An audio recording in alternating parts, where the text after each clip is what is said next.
Murojok, pacaran dari balik dinding. Novel karya Syukri Muhammad Syukri.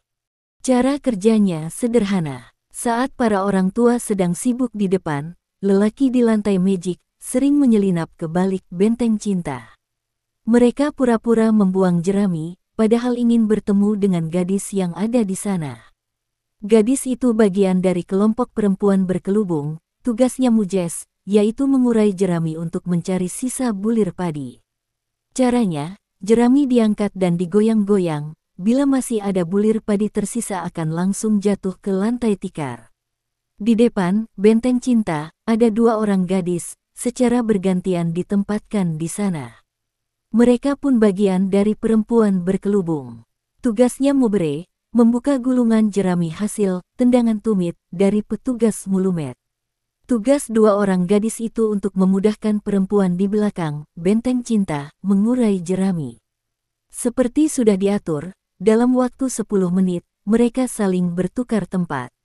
Satu waktu berada di depan, sebentar kemudian kembali ke belakang. Di depan gadis yang bertugas Mubere, ada 12 orang lelaki muda.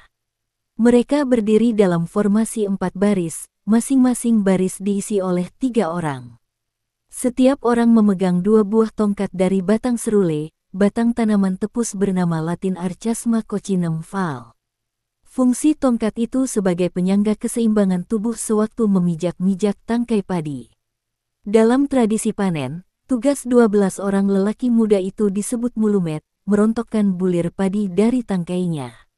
Caranya dengan memijak tangkai padi yang berisi bulir-bulir bernas.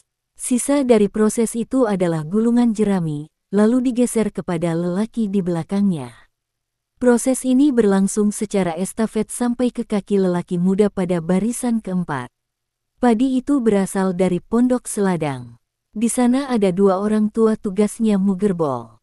Dari sini sudah dimulai proses perontokan bulir padi. Pijakannya tidak lama, sekitar 2 kali dengan kaki kiri dan 2 kali dengan kaki kanan sampai membentuk bulatan. Dengan tumit, bulatan itu digeser kepada lelaki muda di belakangnya. Bahan baku untuk Mugerbol berasal dari 2 orang tua yang bertugas Mubere. Pekerjaan Mubere di sini berbeda dengan yang dikerjakan 2 orang gadis di depan benteng cinta. Kedua orang tua tadi, tugasnya menarik tangkai padi, Raden dalam istilah Gayo, dari dalam pondok menggunakan kayu bercabang, fungsinya seperti gancu.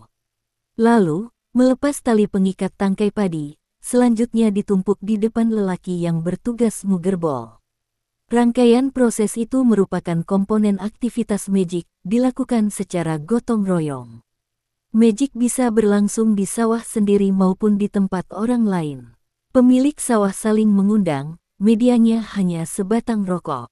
Sederhana memang, tetapi inilah wujud penguat rasa kebersamaan dalam tatanan masyarakat di perdesaan Tanuh Gayo.